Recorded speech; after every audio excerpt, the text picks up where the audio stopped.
Welcome into Boxing Scene Today. Well, the big news in boxing right now, 154 for a long time has been red hot. Vergil Ortiz, considered by many to be the best. That's exactly how he looked Saturday. Of course, knocking out Erickson Lubin in a round number 2 with a vicious combination that left him out on his feet. Of course, boots Ennis into the ring afterward. The hottest fight in boxing. Discuss the fight and the fight that may happen afterward. Jimmy Smith alongside the champs, Chris Algieri and Paulie Malignaggi. We got to start out with the performance itself. Chris, when you talked about the sharpness of Vergil Ortiz, you guys called it in our pre-fight show. By the way, big shout out to all the fans who joined us. You said the one thing he can't do is stay on the ropes under duress. That's exactly where Erickson Lubin went, and it cost him. Yeah, absolutely. I mean, I think Erickson Lubin's whole game plan and strategy was to slow down the pace early on, to kind of stymie Ortiz the best that he could. The problem with that is he didn't do it with punches. He tried to do it with hand position and footwork. And when you got a guy like Ortiz who's fantastic at cutting off the ring, making the ring very, very small, but also is very precise with his punches, that's just not the tactic you want to use.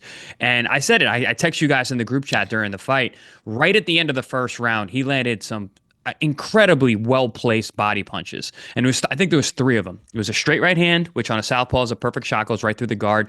And that punch bothered Lubin. You saw him back straight up. He hunched over just enough for Ortiz to know he got him with something. And then Ortiz closed the gap with head movement, being really smart, touches him with a left hook to the liver, touches him with a right hand to the other side. So it was 3 really well-placed body punches at the end of round 1 that set the tone for what Lubin did in round 2, which is basically put himself on the ropes. And he had a passive guard, meaning he wasn't active trying to catch those shots. And I think a lot of people without a trained eye are looking at this like, Ortiz is just, he just bulldozed him. He powered through. It was just him just, being aggressive and catching him. That's not the case. That was artistry and offense. The way that he was able to close the distance, but behind head movement, making good little deft moves to make sure that the powerful punching and dangerous shots of Lubin weren't landing. And then the way he picked and placed his punches. That guard pull was a thing of beauty. That right hook off the rear hand to a southpaw is such a good punch. It's a dangerous punch for the southpaw. They don't see it coming the way they do a straight shot. And the way that he was able to peel that guard of the inactive defense of Lubin along the ropes was exactly what you should do there. On top of that, when you got to see what Robert Garcia was saying in the corner, he was saying, move your head, change levels on the way in, be offensive, go after him, but be defensively responsible. And then you hear what Ortiz had to say afterwards. I mean, you saw the maturity in this man and how he's developed into a real 154-pounder. He's brought that damaging style from welterweight up to 154. He came in there and said, I had to be cautious. He's like, I really wanted that shot. I really wanted to go in, but I knew that my opponent was still dangerous, and Robert was reminding me. I mean, just all top to bottom, the performance from both coach and charge were fantastic. And I think people really need to look more closely at the way this fight was finished and how Vergil really is a tactician and not just a bulldozer. Yeah, and this idea that the era of, the take one to give one Mexican and Mexican-American style, Vergil Ortiz can box, he can move, he has the size, has all the skills to put on a great display like he did last Saturday. This idea, Paulie, that at first glance I thought, that stoppage is a little bit early because it's very, very fast. And obviously, Erickson Lubin never knocked off his feet, never lost his balance, but at the end, he was in trouble for a long time. Good eye by the referee, good stoppage. But Paulie, great power and great finishing instincts from Vergil Ortiz Jr. Great power, great finishing, but also the whole going away from the take one to give one. This fight didn't answer it because Lubin didn't give anything. You know what I mean? So there's not really an answer as to Ortiz went away from the take one and give one. Jim, you made a good point about the head movement and the way he approached it. He entered the fray, entered the danger zone. Maybe that offset Lubin's possible intentions from throwing the power punches, but ultimately Lubin never let go of anything hurtful, never let go of anything that would have given something for Vergil to even think about. Vergil may have had it on his mind, but he never saw anything that was dangerous on the part of Lubin. And I think when you're an older fighter, and we're going to call, let's face it, we're going to call Lubin the older fighter regardless in this fight because he was the older fighter. You have to sort of get off on the right foot. I was saying from the start of this promotion, I think Lubin has to start fast. I think Lubin has to start fast. And the reason I feel like the older fighter has to start fast against the young guy is to let the young guy know, hey, listen, man, this ain't no party tonight. You're not fighting an old man. Brace yourself. I'm going to make you work for this tonight. just so at least the young man can settle into okay, we're gonna go some rounds before I try to take you out. And maybe as the older guy, you buy yourself some time, and then with that time, your veteran craftiness can maybe offset the young guy. But I think you never earn that if you don't get the power intention away from Vergil by earning and getting that respect. And I think Lubin maybe in his mind wanted to, but he never actually physically went about it. It's a decision you got to make because you do kind of got to put yourself in danger when you make that decision, but he never made that decision. That idea that this finish was brutal, it was devastating. Coach Garcia did an excellent job with the coaching in between the 2 rounds that the fight went. But beyond that, I want to show you guys a video. The guy was pure class after the fight, going straight to his opponent, going straight to Erickson Lubin, Coach Garcia, going over there, making sure he was all right, even before checking out his own fighter. I want to show this to you right now. Now, here is the knockout up against the ropes. Look at the brutality here. Bang, finish, win. Crowd goes crazy. Referee trying to hold Erickson Lubin up. Who goes right to him?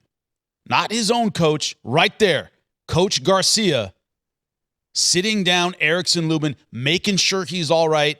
We have an internal, obviously, text chain, message chain. Coach Garcia said, my number one goal is everyone going home at the end of the day. And he made sure that his opponent, Erickson Lubin, was all right, got some water, sat down on the stool. That is the opposing coach. Chris, if that doesn't say class, I don't know what does. I know he works with us here at ProBoxing, but Coach Garcia is the kind of coach you want to send your kid to.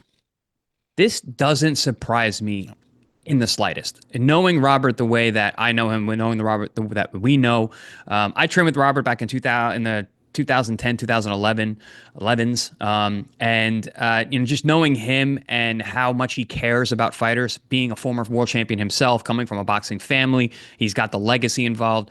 He's been around fights his entire life. But also just his mentality, class is the right word. And if you saw in that clip, first of all, everyone did a good job. The ref did a good job. He saw how hurt Lubin was. He stepped in at the right time, so he didn't take any more damage. Ortiz did the right thing. He tried to keep going. He waited for the ref to pull him off before he stopped punching. That's what you want from a young, hungry champion. And then Robert, of course, steps in. And did you notice he had the stool in his hand? Yep. He decided before he stepped in the ring that he was going to go help Lubin. He saw no one was helping him because the referee was literally holding up Lubin. He didn't have any place to sit him down. When a fighter gets knocked out, whether they're standing or they're on the ground, you want to get them onto a stool, get them off their legs, just in case they fall over and hurt themselves even more. So Robert was aware of that. And this brings me to a conversation I just had last week. Someone asked me, they were saying that Robert is the best trainer in the world, best stable in the world. And people asked me what it was like training with Robert and why that's the case. And I said, listen, the training is one thing. He has a fantastic facility with a great team of team members that help train all of his guys. But at the end of the day, what makes Robert special is his ability to make decisions on the fly. And that's why he's such a good corner man. That's why he's such a good coach in the corner, because he sees what's going on and he makes decisions on the fly. I've had him as my corner man. I've seen him work other guys' corners firsthand from literally the first row. I understand that about him and his ability to make those judgments on the fly and in the heat of action. We saw that on display right there, grabbing that stool, getting in that ring, helping his opponent. Because at that point, the fight's over. You already won. There's no more animosity. There's no more, I need to see you destroyed. You already are. We're moving forward. You're going a different direction. All power to you. All class all the way from Robert Garcia. And nothing new, nothing unexpected there from me. And that's one of those things, Paulie, you talked about it and Chris just talked about it, the legacy. I was a fighter too. I know what it's like to be in there and have no one help you. And it's like he takes that with him every time he's in there as a coach, Paulie. Yeah, and it's not just the fighter. I mean, it's a fighter. It's an ex-world champion. It's the legacy of the family. The father was a world-class trainer. Still has world-class knowledge. Obviously, he's older. The brother was a world champion. Robert was a world champion. This is class and also boxing royalty here. When it behaves in a humble, class way, so you can use boxing royalty status as arrogance, or you can use it as in a humble class way. And Robert, this was natural. He's not thinking about, oh, how am I going to be perceived by going there. He's just doing what naturally comes to him, because when you're raised a certain way with that kind of class, that's what you're thinking about first. You're thinking about your brother in arms, so to speak, and we're all fighters, we're all brothers in arms, so to speak. And I thought that was really, really classy, not to be done. I thought it was necessary.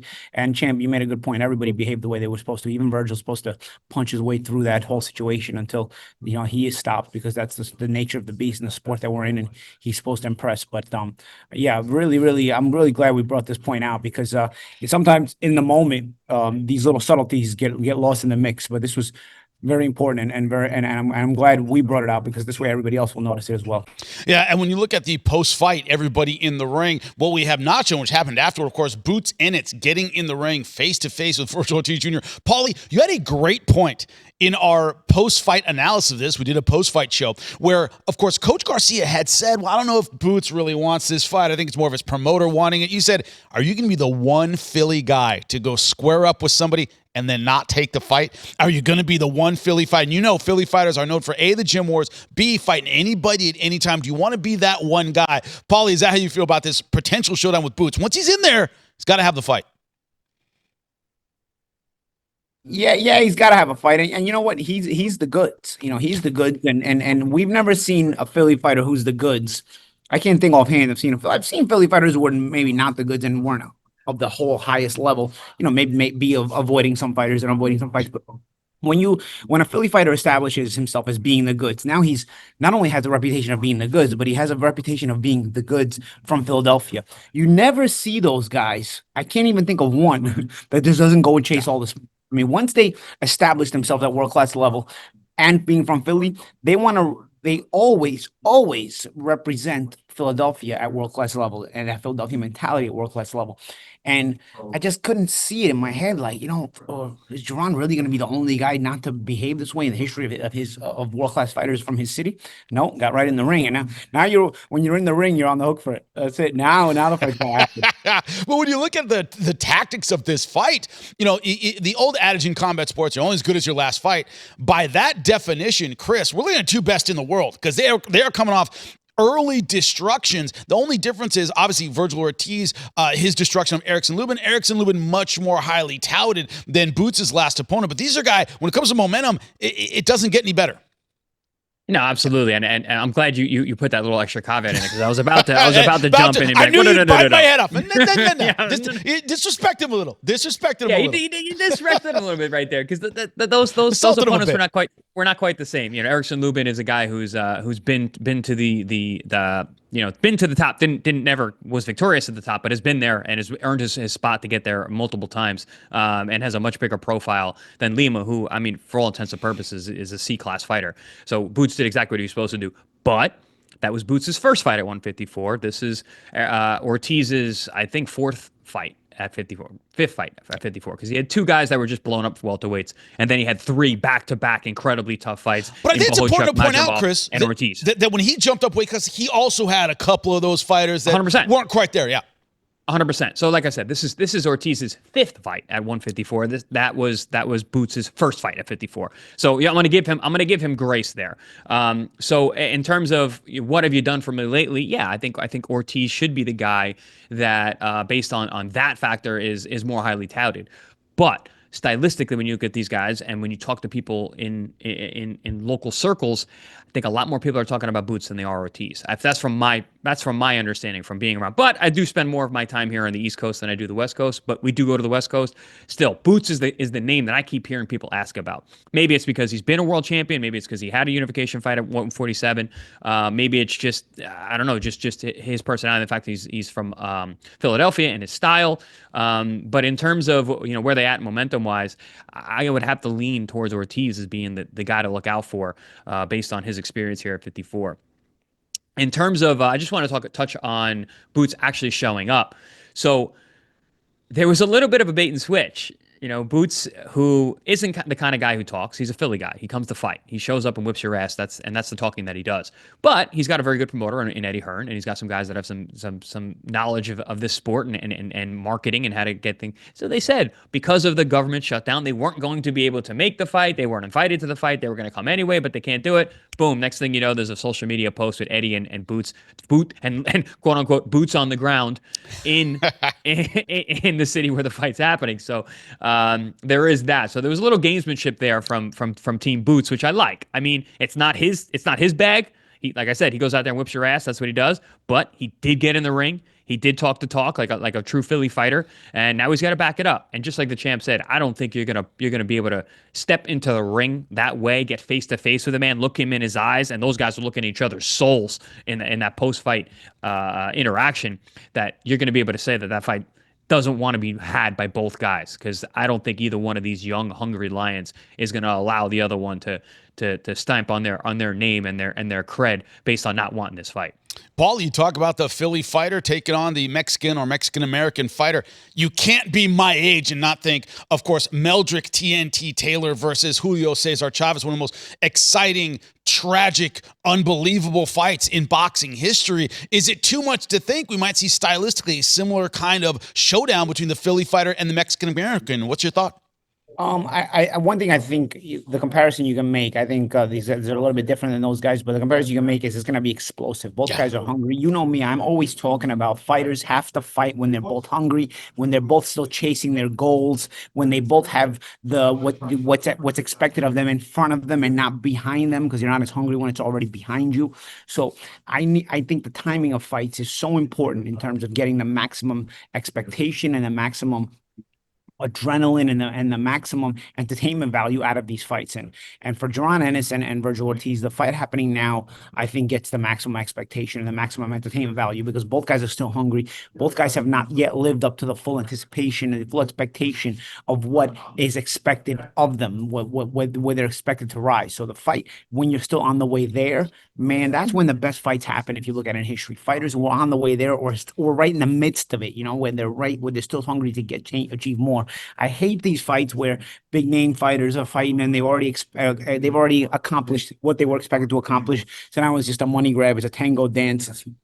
It's a dud. Or in Canelo Crawford situation, you had a guy like Canelo who shouldn't even been at world-class level anymore, was still hanging around there because he'd avoided everybody. So you get this fight and it's not even that good. This fight is going to be savage. Vergil and Boots is going to be savage. And that's what you want out of two world-class fighters. So yes, it's bloodlust. Yes, it's some things that are negative as well, because there's damage, but this is the fight sport, and this is blood sport, and this is the kind of fight that you want to see at the timing that you want to see it.